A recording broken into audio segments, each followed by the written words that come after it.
Now, the victorious Speaker of the Rivers State House of Assembly, Martins Amehule, says members of the state executives and other officials who were not screened by his assembly are occupying the positions illegally. Well, he commended the court for affirming him as Speaker and urged Governor Fubara to adhere to the judgment. We still thank the Supreme Court for saving this country the malfeasance of the governor and all those advising him to abandon our laws and the constitution of this country. It's important that we draw the attention. We will draw the attention, and we're drawing the attention of security agencies to ensure that all property of all 23 local governments are intact. Now that the Supreme Court has drawn the governor's attention to his malfeasance, we believe that the governor will take heed and begin to do the right things in line with our constitution. We believe that the governor will repent of his sins and turn a new leaf for the interest of this state. Well, we're now being joined by Senior Advocate of Nigeria, West Idahosa. Thank you so much for being on the news tonight. Thank you. It's my pleasure. I mean, the first place to start is to ask you, the Supreme Court today legitimized the 27 lawmakers, returned them, if you like, stopped funds going to Rivers State, and declared null and void the local government elections. Did you see that coming? Your reactions? Well, legally speaking, that was predictable. I mean, you have to understand the fact that when you are dealing with Parliament, there are basic compositions defined by the Constitution. So once you go outside that, you are not likely to be on the side of legitimacy. But I think the biggest misconception is question of declaration of seats vacant. I think that even though the law allows that, but it's not the duty of members of the executive, the public, or anyone else to declare the seats vacant. There can be only two authorities on that. One, the presiding officer. If he fails, the only alternative is to approach the court. It's not to assume that because Mr. A has decamped from Party A to B, in contravention of the Constitution, you then think that you can then start regarding that fellow as no longer a member of the legislature. But I think there's no room for self-activation of that provision of the Constitution. Section 109. No. We're dealing now with section 1 in the case of the Section assembly. 1, paragraph G. Correct. So when you talk about that, it means that that section, even if that were to happen, there must be an authority to activate it. And administratively within Parliament is the presiding officer, who on the strength of that, but politically speaking, most times when this happens, the movement is usually to the side of the party to which the presiding officer belongs. So it becomes so difficult for the presiding officer not to take advantage of the political momentum, particularly in a country where there are no ideological divides, right? Nomenclature is all that divides, of APC, PDP, whatever you call it. No defining line. So it's very easy to cross the line. But you can't say because that has happened, you, as the executive governor or whoever, will not give the recognition that they deserve to them and begin to treat them as non-lawmakers. No, you can't do so. You'll either have to wait. If the presiding officers don't do so for political reasons, you then have to approach the court, and that's exactly what they say they have done. But in spite of this Supreme Court ruling, there still seems to be some kind of ambiguity in the eyes of, the other side.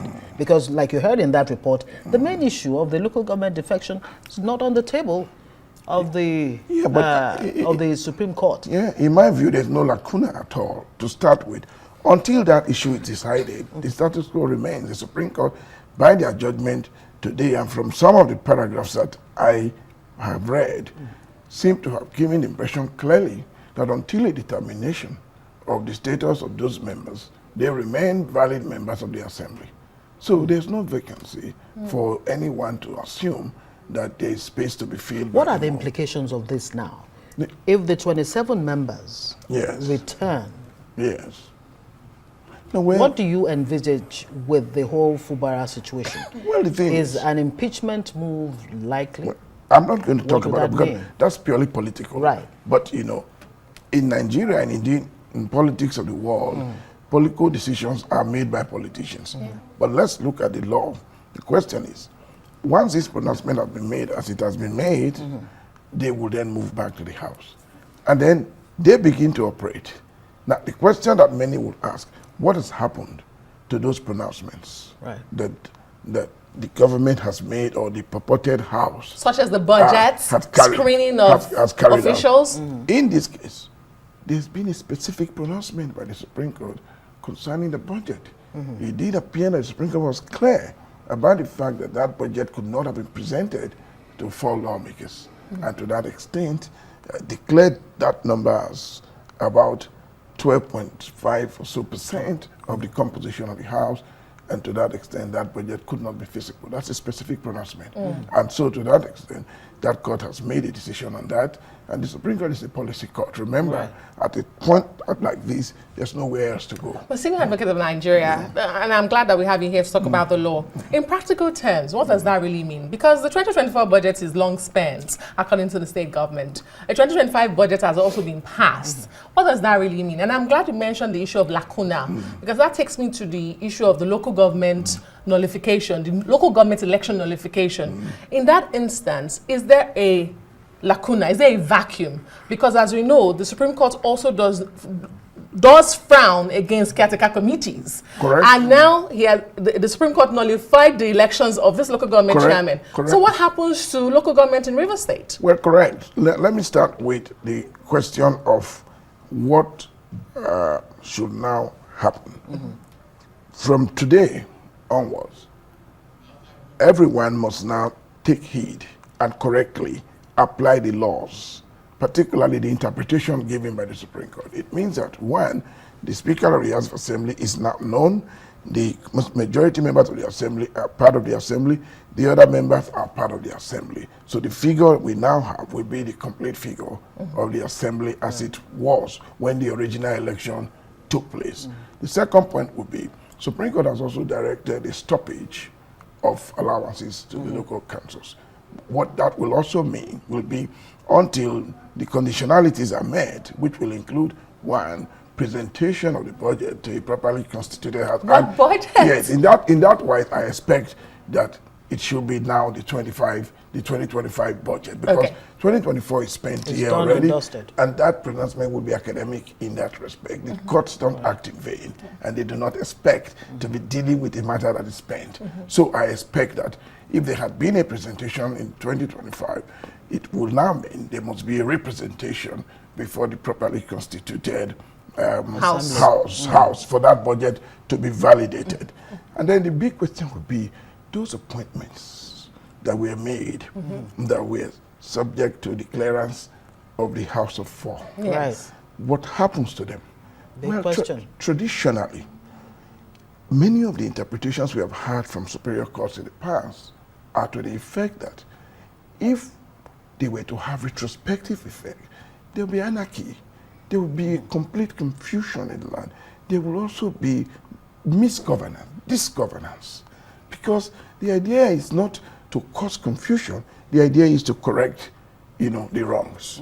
So you imagine that one will expect that listening to the speaker just now, he will then be focusing on what happens from today. This is my expectation. I also expect that the governor and his team must accept and submit completely to the decision of the Supreme Court as far as the rule of law is concerned. Don't forget, it's a final decision on those points that have been made, and there's nowhere else anyone can go. So at this point, you would then be affronting the government of Nigeria, because they have a duty to ensure that all laws, which will include, of course, judgments, of course, are enforced. Well, Now, very quickly, the issue of local government, sorry, because, Yeah. because you haven't really explained that. Yeah. Yes. Now, the issue of local government. Yes. Remember, there are two separate laws that deal with local governments in this country, as far as election is concerned, because most states have a local government election commission. Some call it something SIEC. Yes, there's always a SIEC. State Whatever electoral SIEC Yes. they call Yeah. it. And then the Electoral Act also then contains certain provisions which appear to suggest that whatever is applicable to the conduct of FCT elections, FCT area council election, will be applied by the CX of these various states in the conduct of the election. Now, traditionally, you are either here or there. If you want to cede complete autonomy, you want to ask the local governments to have their elections conducted by state governments, I will expect that in the Houses of Assembly, which already have laws in that area, should have a holistic legal framework. So what you have now is a mixed breed, a hermaphrodite of an electoral law where you have one element of it being dealt with by the federal law, which often is used wherever there are extraordinary political interests. So are there any options for the governor now with the situation that he finds himself? Can he organize another local government election in all of this? Well, if they nullify the election, traditionally the conduct of election of a local government still remain a prescription of the House of Assembly law made by the House of Assembly in respect of those local governments. So if they say you didn't comply, so what we'll expect is for the governor to now set about compliance. For example, probably give the required notice, ensure that a proper application is made to INEC to make completely reviewed electoral registers for the use of that, and so on and so forth. So once that compliance takes place, the rest is politics. It depends on which party, how you go about it. Yeah, I know you didn't want to dive into politics, but very quickly, are there any legal safeguards for the governor, practically speaking? Because what the Supreme Court has done is reinstate lawmakers who we know are opposed to the governor. And some would say the genesis of all of this was the impeachment plans in the first place that splits the House. So, I mean, what's the process of impeachment? How easy or how difficult will it be for the House, for the governor? Well, the thing is, with the numbers you are seeing, impeachment is a probability. But impeachment, it does not stand in isolation. There's always the political environment that surrounds. I belong to a house at the federal level once that gave an impeachment notice to a serving president. And once that happened, the politics of it moved around. And before we lost hold of our notice, we didn't even know what happened. So I am thinking that at this point, the governor must just demonstrate his political dexterity. Legally, is in a tough situation. There you go. Politically, it's open. He should play the politics. He should ensure that he demonstrates the game. Show what you have learned Over the years. over the years, like Pele or Maradona, and enter the arena. There you go. So a political solution is the way 99% the way to go. Okay. All right. We'll have to say thank you very much. Thank you so much. West Idahosa, Senior Advocate of Nigeria, thanks for joining us on Newsnight.